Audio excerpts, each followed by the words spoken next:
ইমাম মালিক রাহমাতুল্লাহি আলাইহি তার জামানায় একজন আল্লাহর বান্দা ইন্তেকাল হলো।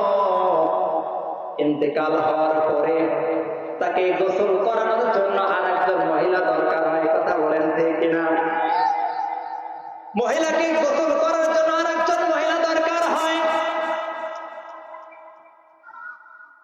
এলাকা থেকে আরেকজন মহিলাকে আনা হলো, চারদিক থেকে পর্দার ব্যবস্থা করে দিল তাকে গোসল করাবার জন্য। সুন্দর করে মৃত্যু ব্যক্তিকে গোসল করাইতেছিল। এমন একটা সময় তার পেটের ভিতরে চাপ দিয়ে ময়লাগুলো যখন বের করবে, এই কারণে তাকে উলঙ্গ করা হলো। এমন একটা সময় মৃত্যু ব্যক্তির রানের উপরে হাত দিয়ে এমন একটা মন্তব্য করলো মুসলমান। মন্তব্যটা করার সাথে সাথে আল্লাহর ওই বান্দির রানের উপরে তার হাতটা চুম্বকের মতো লেগে যায়। বলেন আল্লাহু আকবার। কি এমন মন্তব্য! মৃত্যু ব্যক্তি রানের উপরে হাত রাখার সময় এমন একটা মন্তব্য করলেন আল্লাহর বান্দি। মন্তব্য করতে দেরি হয়, তার হাতটা চুম্বকের মতো ওই রানের সাথে লেগে যাইতে আর দেরি হয় না। অনেক চেষ্টা করতেছে, টানাটানি করতেছে, হাত আর ছুটে না। সময় অর্ধেক বেলা চলে গেল, এলাকার ভিতরে জানাজানি হয়ে গেল। এমন একটা করুণ দৃশ্য আগে আর কখনো আমরা দেখি নেই। এলাকার সব মানুষগুলো হাজির হয়ে গেল এমন একটা দৃশ্য দেখার জন্য। কি করবে? এলাকার থেকে ইমাম সাহেবদেরকে আনা হলো, মসজিদের ইমামদেরকে বলা হলো এখন কি করা যায়। এবার ইমাম সাহেবরা তারা চিন্তা করে বলে দিলেন, রে আল্লাহর বান্দারা শুনে নাও, জীবিত ব্যক্তির তো হাত কাটা যায় না। তোমরা এক কাজ করো, মৃত্যু ব্যক্তির যেখানে হাতটা লেগেছে ওই রানের কিছু অংশ কেটে তারপরে তার হাতটা ছুটিয়ে আনো। এবার মৃত্যু ব্যক্তি তার স্বামী ডাক দিয়ে বললেন, ইমাম সাহেব, আমার স্ত্রী জীবিত থাকা অবস্থায় নেককার স্ত্রী ছিল, অনেক ভালো ছিল। এলাকার কোন পর পুরুষ আমার স্ত্রীকে দেখে নাই। আজ মৃত্যুর পরে আমার স্ত্রীর রানের অংশ কাটতে হবে এমন আমি স্বামী জীবিত থাকতে কোনোদিন হতে দিব না। প্রয়োজনে ওই জীবিত ব্যক্তির হাত কাটা হোক। এবার জীবিত নারী তার স্বামী ডাক দিয়ে বললেন, ইমাম সাহেব শুনে নেন, মহিলাটা মারা গেছে, আমরা উপকার করার জন্য তাকে গোসল করাবার জন্য এসেছি। উপকার করতে আসার পরে এমন একটা অবস্থা হয়ে গেল, একদিকে উপকার করলাম, দ্বিতীয়তে আবার আমার স্ত্রী হাত কাটবেন, এটা আমি স্বামী কোনোদিন চাও না। একদিকে জীবিত নারীর স্বামীও চায় না, মৃত্যু ব্যক্তির নারীও চায় না। কি করবে? এমন একটা সময় ওই শহরের সবচাইতে বড় বড় আলেমদেরকে আনা হলো, তারাও কোনো সলিউশন দিতে পারে না। মহিলাটার তো প্রস্তাব পায়খানার ব্যাগ আসলো, কিভাবে করবে? এমন একটা ভয়াবহ অবস্থা। ওই সময় ওই যুগের ভিতরে মদিনার যিনি চিফ জাস্টিস ছিলেন, যিনি বিচারপতি ছিলেন, ইমাম মালিক রাহমাতুল্লাহি আলাইহি, তার কাছে গেলেন, সমস্ত ঘটনা খুলে বললেন। এবার ইমাম মালিক রাহমাতুল্লাহি আলাইহি ডাক দিয়ে বললেন, তাহলে ওই মেয়েটার সাথে আমার সাথে একটু বসার ব্যবস্থা করে দাও, অর্থাৎ আমার আর মেয়েটার মাঝে যেন একটা পর্দা থাকে। এলাকার সব মানুষগুলো তোমরা উপস্থিত থাকবে, আমি অনেক সময় যাব। সময় মতো ইমাম মালিক রাহমাতুল্লাহি আলাইহি চলে আসলেন মুসলমান। এমন একটা সময় ইমাম মালিক রাহমাতুল্লাহি আলাইহি ডাক দিয়ে বললেন, এর ইমাম, তোমার হাতটা লেগে গেল কেন? আমাকে বিস্তারিত ভাবে বলো। কিন্তু মেয়েটা কোনোভাবেই বলতে রাজি নয়। মেয়েটা একটা কথা বারবার বলতে চায় যে আমি এই মহিলাটাকে উপকার করার জন্য গোসল করাইতে আসছি, কিন্তু আমার হাত তার রানের সাথে লেগে গেল, আমি তো জানি না। কিন্তু ইমাম মালিক রাহমাতুল্লাহি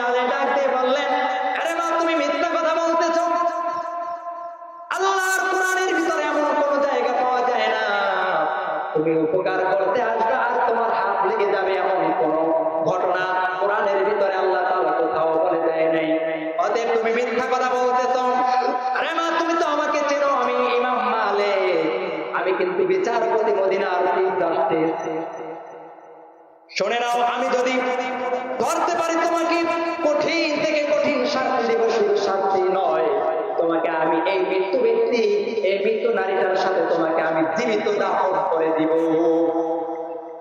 এক পর্যায়ে মেয়েটা ভয় পেয়ে গেল। এবার মেয়েটা ডাক দিয়ে বললেন,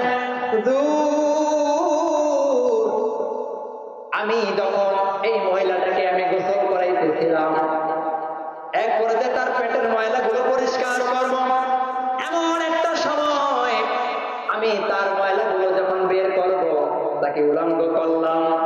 উলঙ্গ করা অবস্থায় আমার তার হাত তার রানের উপরে যখন আমি রাখছিলাম, এমন সময় এই মৃত্যু নারীর উপরে আমি একটা মন্তব্য করেছিলাম। এবার ইমাম মালিক রাহমাতুল্লাহ আলাইহি ডাক দিয়ে বলেন, আরে মা, এমন কি মন্তব্য করেছিলাম? এবার মহিলা ডাক দিয়ে বললেন, হুজুর, আমি যখন ওই মেয়েটার রানের উপরে হাত দিয়েছিলাম, এমন সময় আমি এমন একটা মন্তব্য করেছি, চিন্তা করেছিলাম যে এই মেয়েটা এলাকার ভিতরে যখন জীবিত ছিল, পর্দার ভিতরে থেকেছিল, আমি একদিন তার সাথে সাথে একটা পুরুষ মানুষ হেঁটে যাইতে দেখেছিলাম। মনে মনে আমি ভাবছিলাম, কল্পনা করেছিলাম, এই মহিলাটা সমাজের ভিতরে কত ভালো, কিন্তু তার সাথে একটা পুরুষ মানুষ হেঁটে যায়, সে নিঃসন্দেহে কতই না খারাপ মহিলা।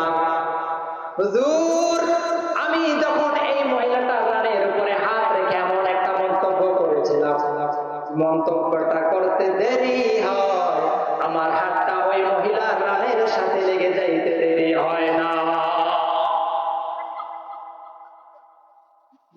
আমার মা বোনদেরকে বলতে চাই, এরে মা, কত সুখের পরিবারগুলো আপনারা মিথ্যা দোষ দিয়ে, মিথ্যা আরোপ করে করে তাদের সংসারগুলো আপনারা ভেঙেছেন। কত সুন্দর মানুষদেরকে, কত সতী নারীদেরকে মিথ্যা আরোপ লাগিয়ে তাদেরকে শিকায়ত করেছেন, তাদেরকে মিথ্যা আরোপ করেছেন, কোন সাক্ষী দেখাইতে পারেন নাই। আমি বলতে চাই, একটা মহিলা এই মৃত ব্যক্তির ব্যাপারে সামান্যতম একটু সন্দেহ করার কারণে যদি তার হাতটা রানের সাথে লেগে যাইতে পারে, ও মুসলমান, আমরা যারা মা বোনেরা আছি, কত মহিলাদের সংসার ভাঙ্গি, কত মিথ্যা কথা বলে বলে, তাহলে আমাদের হাত শুধু নয়, আমাদের তো আরো কত কিছু লেগে যাইতে পারে। কথা বলেন ঠিক কিনা? আছে না এই সমাজে আমাদের মহিলারা? আমি যদি এখানে জিজ্ঞাসা করি, কার কার ঘরে এই মহিলাদের, মা বোনদের এই সমস্যা আছে, আপনারা অনেকে লজ্জায় পড়ে হাত উঠাইবেন না, কিন্তু মনে রাখবেন, আজকের হাত উঠাইবেন না লজ্জা শরম, কিন্তু হাসরের ময়দানে আদম আলাইহিস সালাম হইতে কিয়ামত পর্যন্ত যত মানুষ আসবে, ওই মানুষের সামনে আপনি কেমন করে, আল্লাহ যখন বলবে তুই এই অপরাধ করেছিলি, তুই এই অপরাধ করেছিলি, তখন এত মানুষের সামনে আপনার লজ্জা কোথায় যাবে? এই আয়াতে কারিমার পরে আমার আল্লাহ জানিয়ে দেয়, ইল্লাল্লাযীনা তাবু মিন বাদি যালিকা ওয়া আসলাহু, যদি তোমরা অন্যায় করার পরেও যদি তোমরা নিজেদেরকে তওবা করতে পারো, পরিবর্তন করতে পারো, নিজেকে সংশোধন করতে পারো, তাহলে শুনে নাও, শুনে নাও, তাহলে তোমরা আমার পক্ষ থেকে শুনে নাও,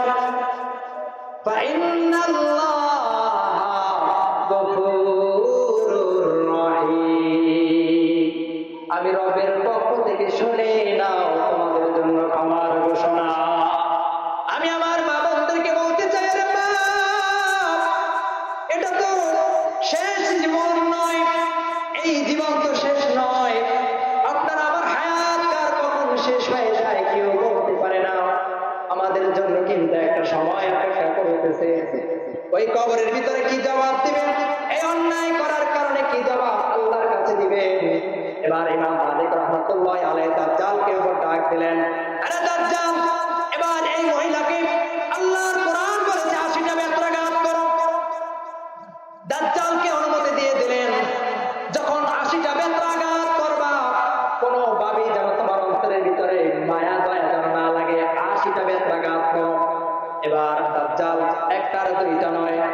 80টা বেত্রাঘাত করতেছেন। একটা পর্যায়ে যখন 79টা হয়ে গেল, ডাক দিয়ে বললেন, হুজুর 79টা দিলাম, আল্লাহর এই বান্দি তো আর জমিনে দাঁড়ানোর অবস্থায় নেই, জমিনে শুয়ে পড়েছে, এবার কি করা যায়? আর মাত্র একটা বাকি। ইমাম মালিক রাহমাতুল্লাহি আলাইহি ডাক দিয়ে বললেন, আরে দাজ্জাল 80টা পুরা করো, আল্লাহর কোরআন বলেছে 80টা দিতেই হবে। এবার যখন দাজ্জাল 80 নাম্বার বেত্রাঘাতটা যখন করলেন, করতে দেরি হয়,